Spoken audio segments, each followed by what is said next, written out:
And we are live again. Hello, hello. I'm Fernanda Nis, teacher at the Rose Meditation. And again, I have Nuno here with me to another podcast. Hello, Nuno. How are you? Very good. And you? Very, very good. Thank you. And we are in the middle of this challenge. And the objective of the challenge is the ability to focus more, to be aware, to be present, not to multitasking. And our challenge is divided in 4 weeks, and each week we have a different exercise. And in the first week, we had this box breathing, a breathing technique that we really like. It's personally, I really love this technique. I love box breathing. I love teaching it. And I still, even 33 years later, I still love doing it almost every day. So, Nuno, how is this challenge being for you? Are you doing the challenge, and how are you feeling in case you are doing the challenge? I'm doing a challenge. I'm loving it. I wasn't able to do every day, but Mm-hmm. almost. I Mm-hmm. also use my classes to give that exercise, so that way I could train and gather with my students to do this exercise together with me, which was awesome. I couldn't do Cool. 5 minutes in all classes, but I think that at least 3 minutes I could accomplish in all classes. Mm-hmm. And Mm-hmm. just like you, it's one of my favorites. It is so grounding. That's my Mm-hmm. feeling. It Mm-hmm. is that it puts your feet on the floor in a very, very good way. Right. We were traveling the weekend, and then I went to do your class on Monday, and I was talking to my friend, and I said exactly that. I'm gonna do Nuno's class because it grounds me, like, in a good meaning. I like this feeling that when I do the class, the complete class, I feel like I landed again. I Yeah, really like it.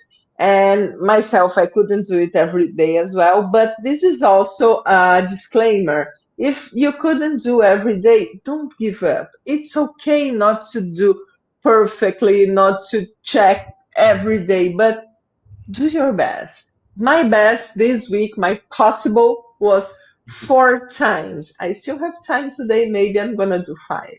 yeah, But I was able to do 4 times, and I did it, and it was so good. Like, I could feel my personal experience, okay? I could feel that my mind noise quiet down, not in a way that I was numb, but in a way I was aware but focused, not with a lot of windows open inside my mind. This is it's kind how of I a feel. stillness, right? Yes. That things slow down to the natural speed, and your Mm-hmm. mind gets more focused and straight to the point. Like you're more objective when Exactly. you do box breathing. I totally agree. And Nuno, it's interesting because there are a lot of people teaching breathing exercises Hmm. nowadays, like a lot of different kinds of areas, a lot of different people that just appear with these courses of breathing exercises and feeling these or that different things. And it's really important that here we say our methodology, it's not like that. Like, we have a lot of time of experience. It's an extensive work, extensive researches, and we are doing this for a long time today. So this is what I wanted to say. You wanna continue this logic and say a little bit more of this, that is Hmm. this Yeah, ancient I way to have. train. Yeah, I have a few examples that, of course, on social media the breathwork subject became quite popular. And since we work with Mm-hmm. that as well, not only, but as well, as part of this ancient way to train, um, so you see a lot of things that are not, they don't make sense. Okay, Mm-hmm. for example, I saw one breathwork teacher saying, I'm going to teach you a breathwork to connect to God. I said, oh no. Okay. And what was this exercise? Rapid breathing, our bhasika, really fast abdominal breathing. I said, oh, Mm-hmm. okay. Yeah, it kind of gives a little euphoria somehow when you do it. And then the guy at the end stopped on a full retention, Mm. as a tomato. And then at the end, see, I saw God and said, how dangerous it Mm. is to do that live on Instagram, open to everybody. And people could get accidents with that. Of course. Of course. Yeah. We don't do it by science, even though science nowadays is comproving, is double checking everything that we teach in a good way. But there's good sense, there's Mm-hmm. normal Mm-hmm. sense, and you see a lot of those things. Another very interesting detail that I noticed, for example, for box breathing, I've searched, see how others are teaching box breathing, and they just focus on the rhythm. Inhaling five, like inhaling four, hold your breath in four, exhaling four, lungs empty in four. Mm-hmm. And I ask, but how do I breathe? They are not teaching the breathing performance, they are just teaching the rhythm. So imagine Uh-huh. is anxious, it would be like this. Breathing like Yeah. this for 5 minutes because you're Yeah. not giving the correct instructions. And they Yeah. It's focus, too shallow, right? This it is information. shallow, it is dangerous, and it's risky, really risky. It Uh, is. It is. that's why when people ask us, if you don't know, we have a platform of online classes where our focus are live classes. Mm-hmm. We give a lot of instructions and we correct our students to know to avoid making these mistakes as soon as possible. Okay, even online we can see, we can correct them. Mm-hmm.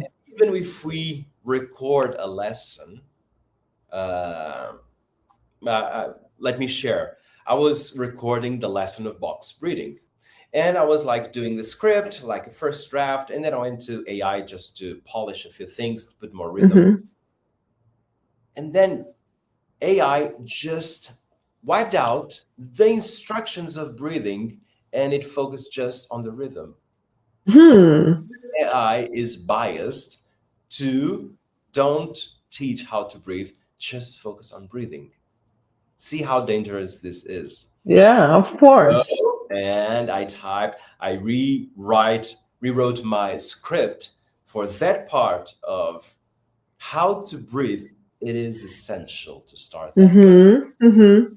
Um, and I think that's one of the reasons why it is so safe to practice with us, and also so ancient. Mm-hmm. I was watching your podcast with Larissa in Portuguese, and she mentioned one of our teachers, Rod Castro. She has this amazing book, uh, Total Breathing, with 77 breathing exercises.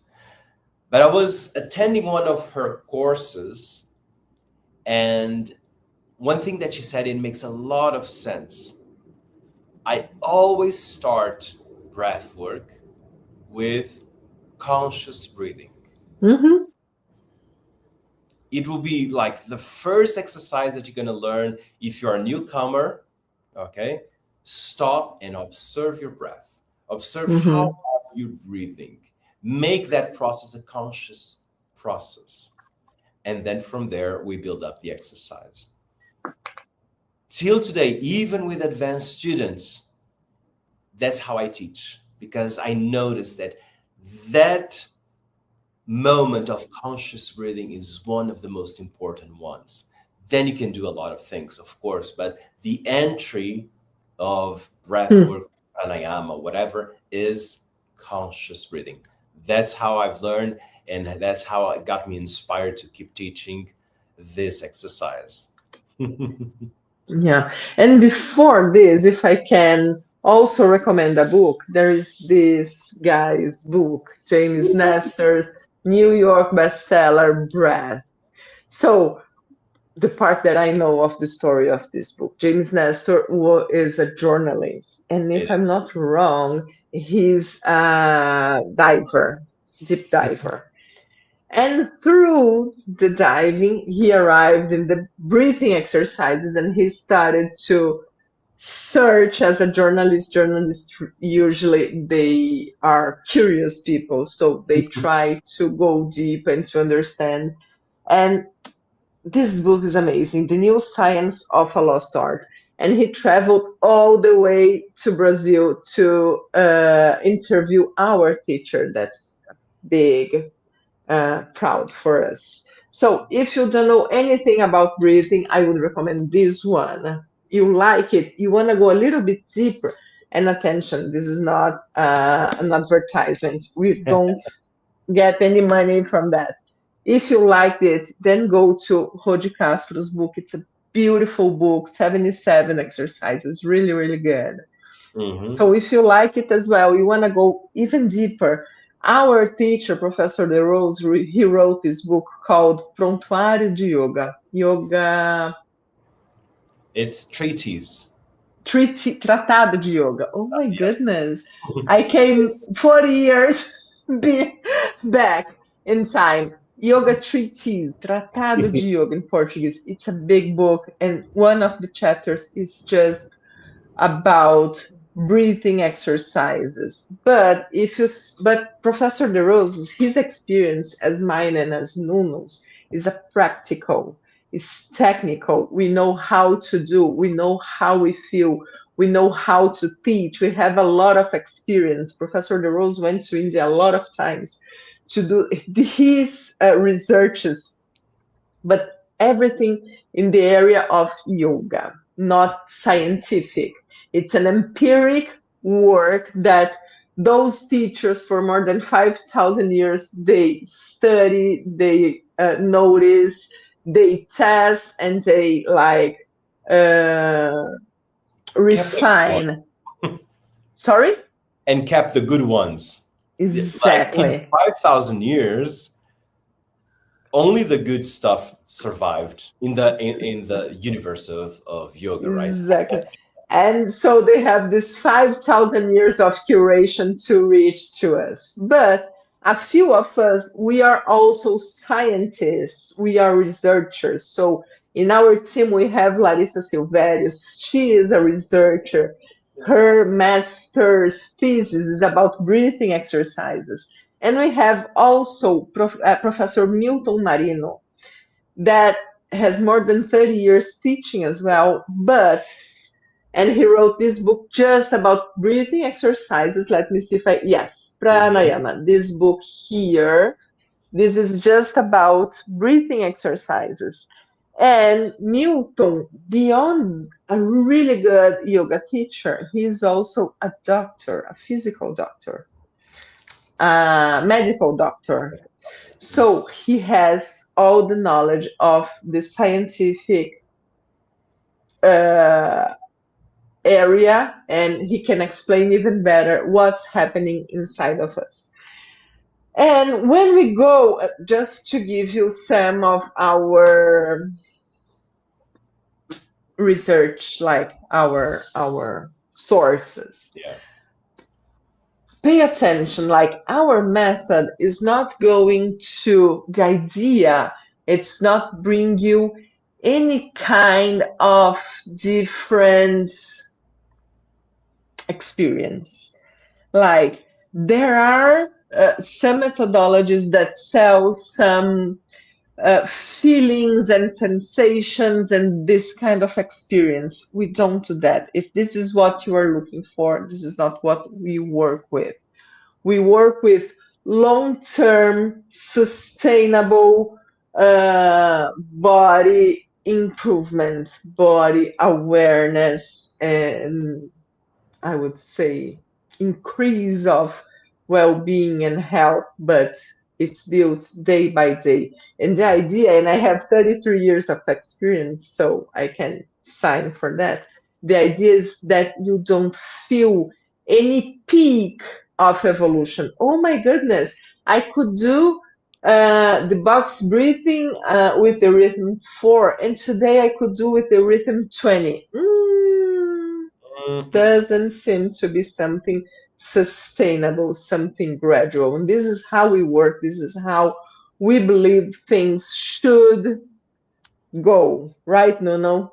Correct, correct. Yeah. I think one of the verbs or Mm-hmm. expression that really represents our work with the students is expansion. You're going to Mm-hmm. expand your lung capacity. You're going to expand your flexibility. You're going to expand your general awareness. You're going to expand even the perception of time and so on.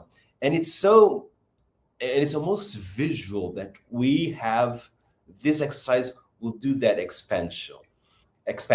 And so if it's too fast, it will break. So it needs to go slowly expanding and expanding. So in 1 year, I'm doing box breathing and probably just added 1 second. But that means not one cycle with 1 more second. That means the whole 5 minutes, 1 second more or two. Mm-hmm. Just Uh-huh. that. Yeah, I don't have a rush. I'm not rushing my progress. I want to feel comfortable the whole time, enjoying the Mm-hmm. process of expanding my lungs capacity. Yeah, okay. And I think that is very what we like our students to feel. And that happens with breathing, it happens with so many other techniques that we teach during the class. Even for stress management, we don't do crazy things. Go slowly, Yes. okay? Baby steps, really baby steps to build a structured and sustainable change if you want Mm-hmm. that. Mm-hmm. Mm-hmm. To do that, yes. We work with discipline and consistency. This is how we believe changes are going to work. So, just a disclaimer, because there are a lot of inventions, especially in this area of breathing exercises. But I think we could wrap up pretty well. And now let's go further in our challenge, Nuno. So Mhm. tomorrow we're going to launch a different exercise that's going to be valid for 1 week, and it's going to be about abstraction of the senses. You want to explain a little bit how this works? Yeah, imagine that you have your five main senses, right? Mm-hmm, mm-hmm, Uh, and we are all the time communicating. So that means your body and the outside is continuously exchanging information of sounds, sense, flavor, texture, and the biggest one nowadays, visual interaction. So the exercise will be to kind of turn this upside down. The first thing is going to be close the eyes, okay? But then we're going to do an exercise with the intention of abstraction of your senses, okay? Kind of turning off, going offline, when you get mm-hmm, your laptop and you just, or the flight mode when you were on the plane, kind of what we are going to do, but in a technical way. So that means we're going to teach you how to train the abstraction of senses, how to put yourself in flight mode, and mm-hmm, that way you can experience a very interesting foundation of what the meditation training can be in 3 steps: abstraction of the senses, concentration, meditation. Okay. Very, very good. So, if you want to participate, you still have time. If you want to try our classes, you're invited. Reach us. If you want to start the challenge that we're doing, we have it in YouTube and in Instagram. So it doesn't matter if you are a week later, it's going to work the same. It's going to be amazing, I'm sure. And give us your feedback about this challenge that it's really really good.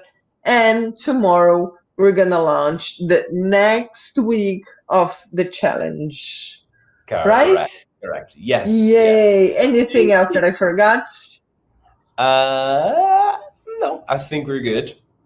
Okay, so see you next week, and if you're doing the challenge, give us your feedback. We are here. Let us know if we can help you anyway, and have a mindful week. Bye bye. Bye bye.